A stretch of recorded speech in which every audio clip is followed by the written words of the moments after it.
ვაზის უბნის დასახლებაში არის ასეთი მემორიალური დაფა. სადაც წერია არჩილ რობინზონის სირვილაშვილი.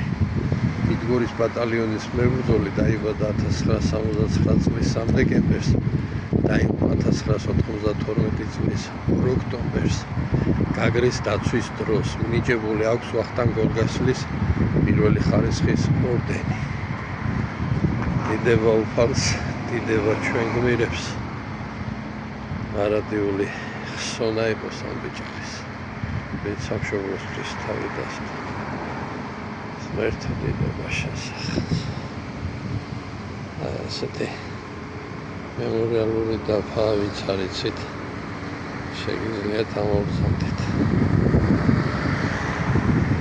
ესეთი სკვერია